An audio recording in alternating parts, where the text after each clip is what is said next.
Okay, imagine you're a developer on a new team and you don't know where to start. You may don't have all the reference, you don't have everything you need to start developing. Actually, you don't know too much about the solution, right? What to do in that situation if you have GitHub Copilot available for you. So let me see here. I will kind of randomly get any website. I don't know. I will try to find something that seems to be a website. Let's try to find a website.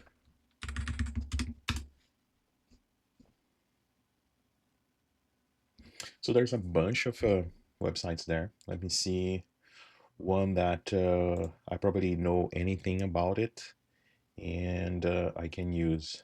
Steel Electron.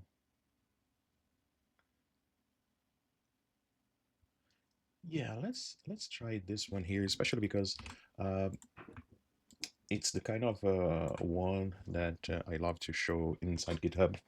It seems that it's public archive, so it's probably already kind of archived. If you look to the dates of those things, it's pretty old.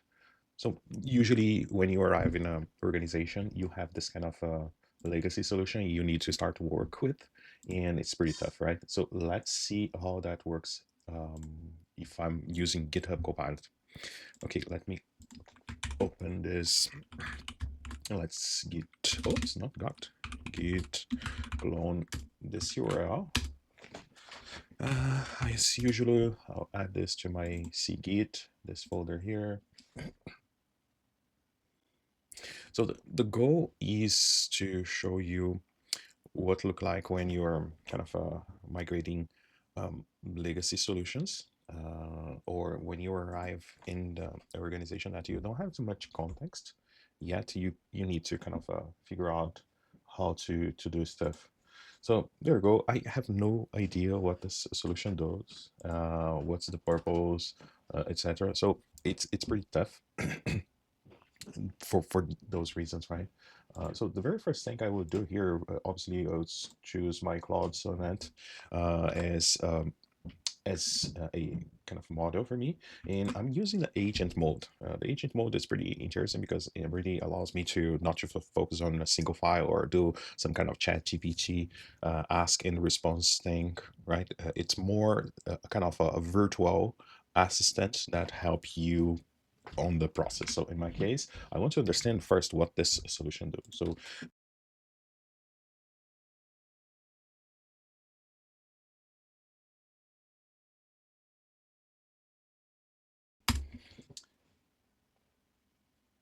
So the goal is definitely to kind of quick start, right? So you arrive in an organization, you have not much context on what the specifics on this application, right? You're trying to figure out if you're missing something. Obviously, you know some things about the organization, but if you just arrived, you probably have many things you don't know. And even if you ask someone in the team, even the more senior folks, sometimes they don't have the deep understanding of things, right? I get that from many of my customers. When you you start to ask questions, they have obviously very good detail, but what I usually say, the source code never lies.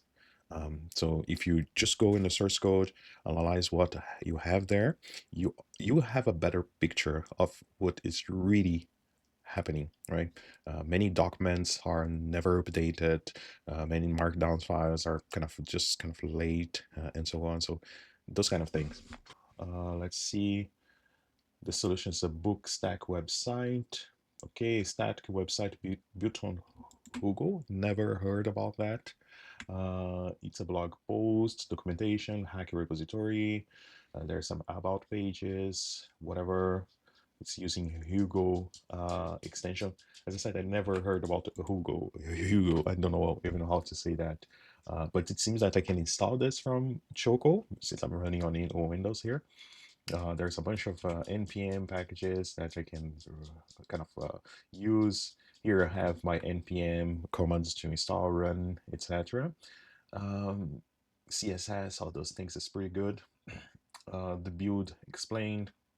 structure of folder. So this is pretty good for me. Kind of, I don't need to go in each folder, understand deeply what they do. I see Hugo configuration, npm dependencies, the content, posts, documentations pages, etc. All this static stuff. This is it. Um, it seems that there's a few images there. So let's see what are the kind of red flags here. So Hugo, it's mandatory for this development. All the functionality requires Perl. Perl is pretty kind of old school. The hacks folder, it's a Git submodule pointing to a separate repository. Okay, so I understand maybe the documents and all that stuff is just on another folder. Production builds go to the slash public directory. The site uses a local in-browse search SQLite. Yeah, I fully agree. Unique approach for that. Would you like to help to install all those dependencies? Sure. I definitely can go back here and kind of, you see when you hover your mouse over one of those boxes, you usually have options like run this in the terminal, copy and paste. So I definitely can copy this and run on my terminal. But since Copilot just said, hey, should I help you to do that? Sure. Please help me out through all this mess. As I said, I just took a kind of a very hand-on application, and I don't have all the dependencies on my computer. Obviously, I don't have Hugo, so let's allow VS Code to figure out that by itself. So there you go. I don't Node. I have Node. I actually have the latest version of the, not the latest, but a newest version of Node. So probably will not be compatible with this. Okay, so he just figured out what kind of dependencies I'm missing. Obviously, I don't have per Choco. Yes, I have Choco. That's great. So it seems that so far I have Node, npm, Git. This is done, but here I don't have all the other stuff. It just figure out kind of a Hugo is missing there. So let's go ahead and install this. Sometimes this command is really miss something. You see the command here have a slash y to kind of confirm, but for some reason I was required to set up that by myself, which is okay, right?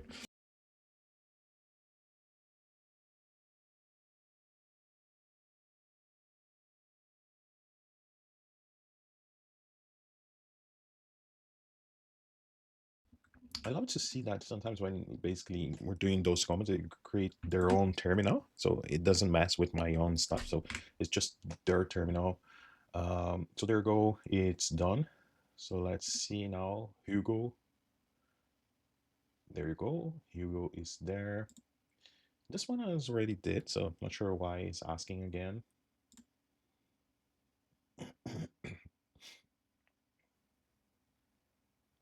Yeah, definitely. The person who create this website don't allow us to see all the hacks. I think that's okay. My goal is not to see all the hacks from someone else.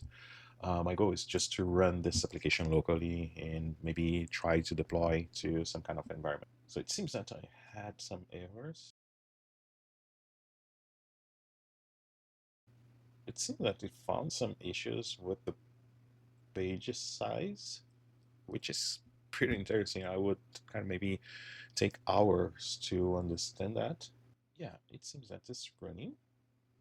So I probably can navigate to this. Let me see. Oh, whoa, a nice website. Beautiful. Very, very beautiful. I love that transition. It's so beautiful.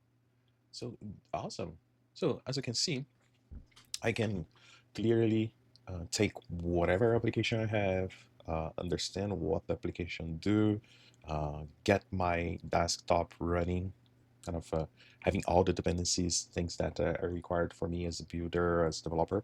I'm doing that with Windows, but if you do that with Mac or Linux, you you arrive at the same results because you notice that basically Copilot can be used in any other kind of IDEs as well. Obviously, I love Visual Studio because it's Visual Studio Code because it's kind of lightweight, is very extensible. So if I look to the number of extensions you have available on this, it's just amazing. So it doesn't matter if you are Hugo developer, Java developer, C Sharp, JavaScript, .NET, whatever.